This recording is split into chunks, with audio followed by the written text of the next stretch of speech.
Oh ja, ja, die Moderation war ein bisschen kurz, ja, natürlich.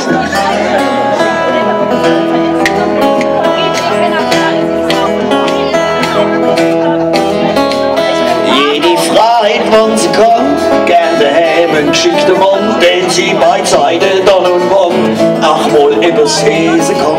Oh yeah. Und gern gelitten sind die Männer, die mit Rohrzangen droht und Hämmer in der Küche auf alle Viere jeden Rohrbruch reparieren. Und die Frauen sind sich ähnlich, geschickte Männer geht's zu wenig.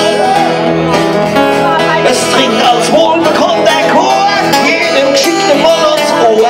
Hier wo Schatz und geht wo Acht, unser Wohnstück kehrt gemacht. Sie hätte letzte was gelesen, schöner Wohne hätt's gehäse, dort drin schreibt der Redakteur, aber es wär alles gar nicht schwer. Unser Nachbar konnte es sagen und jetzt ständig nicht so drauf.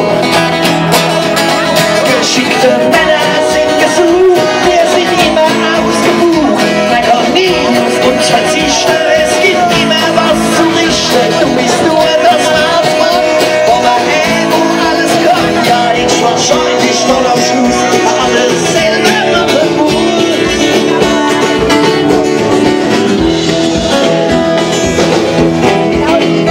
Mancher Mann ist nicht nur geschickt, sondern er hat schnell durchblickt, dass man mit dem, was man versteht, besser nicht hausieren geht. Weil manche Qualifikation führt nur zu Erben ohne Lohn. Und so ist es manchmal geschickt, man sich einen anderen vernischt mit Treuer. Geschickte Männer sind gesucht, wir sind immer ausgebucht. Man kann nie auf uns verzichten, es gibt immer was zu richten. Du bist nur das Maßmann, wo man wo alles kann. Ja, ich wahrscheinlich dann am Schluss alles selber machen muss.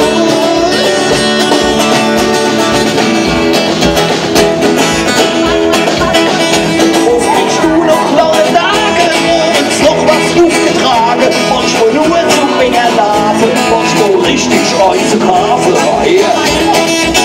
Wie ich mich zwischen der und Angel oben in die Schuhe neu hange.